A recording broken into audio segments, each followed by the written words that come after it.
Assalamualaikum warahmatullahi wabarakatuh. Saya Inka Miftoljana dari kelas 11 Bahasa akan menceritakan tentang detik-detik proklamasi dan respon masyarakat sebagai tugas sejarah Indonesia kelas 11. Nah, jadi sebelum kemerdekaan Indonesia itu berlangsung, Bapak Proklamator telah mempersiapkan kemerdekaan Indonesia jauh-jauh hari, tepatnya pada tanggal 1 Maret 1945. Yang kemudian pada tanggal 29 April 1945 mereka membentuk sebuah organisasi yang bernama Badan Penyelidikan Usaha-Usaha Kemerdekaan Indonesia atau disingkat BPUPKI, dan dalam bahasa Jepangnya Dokuritsu Junbi Kosakai, yang diketuai oleh Dr. Rajiman Widyodiningrat. Organisasi ini melakukan 2 kali sidang. Sidang yang pertama dilakukan pada tanggal 29 Mei sampai 1 Juni 1945 yang membahas tentang rumusan-rumusan dasar negara Indonesia atau Pancasila. Nah, dasar-dasar negara ini dirumuskan oleh 3 tokoh besar. Yang pertama oleh Mr. Supomo, yang kedua Muhammad Yamin, dan yang ketiga I.R. Soekarno. Kemudian pada tanggal 22 Juni 1945 dibentuklah panitia kecil yang beranggotakan 9 orang. Nah, 9 orang itu tadi yaitu I.R. Soekarno sebagai ketuanya, Dr. Muhammad Hatta sebagai wakil, dan anggotanya adalah ada Alexander A. Maramis, Abi Kusno Cokro Sujoso, Abdul Kahar Muzakir, Kiai Haji Agus Salim, Ahmad Subarjo, dan Kiai Haji Abdul Wahid Hashim.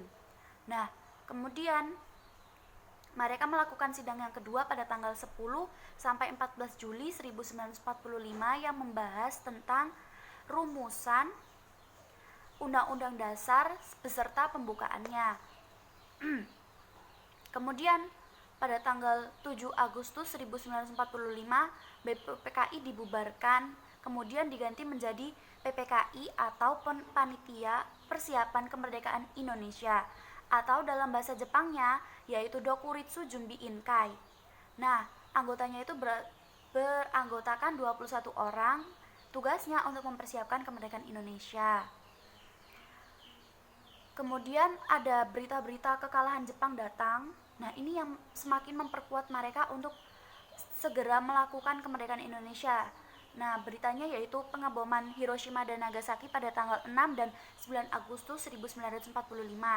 Terus Jepang mengaku kalah pada lawan tanpa syarat pada tanggal 15 Agustus 1945. Berita ini menyebar di mana-mana dengan cepat melalui radio.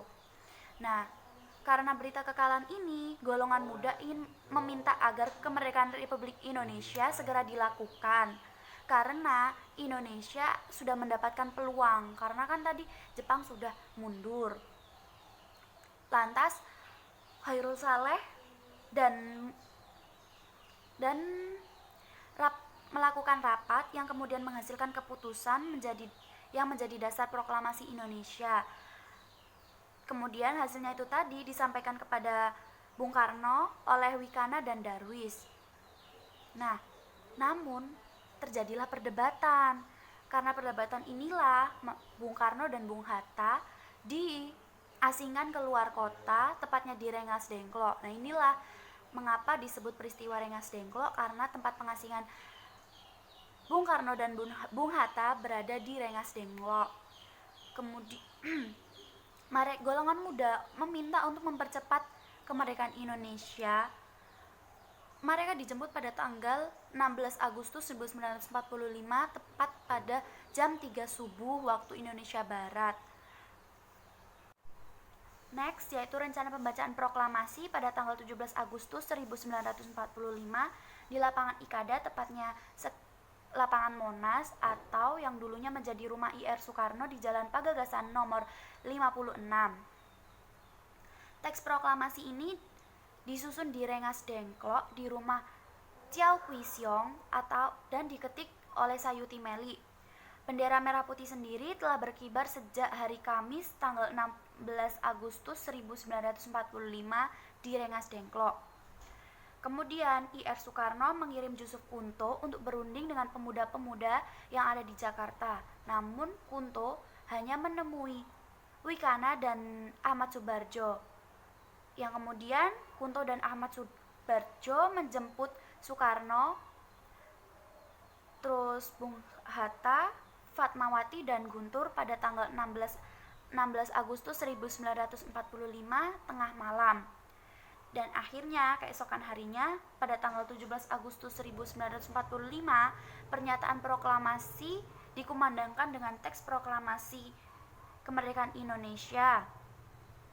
Teks proklamasi dibacakan pada pukul 10 waktu Indonesia Barat. Pengibaran bendera merah putih dilakukan oleh S. Suhud dengan bantuan Sudanko Latif. Upacara berlangsung dengan syahdu. Kemudian berita kemerdekaan Indonesia ini menyebar dengan luas dan cepat melalui radio berita Domai. Masyarakat Indonesia menyambut dengan sukacita, gembira, karena kemerdekaan Indonesia adalah cita-cita rakyat Indonesia dari dulu.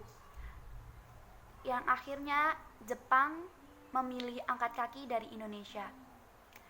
Itulah tadi cerita dari saya. Apabila ada kekurangan, saya mohon maaf.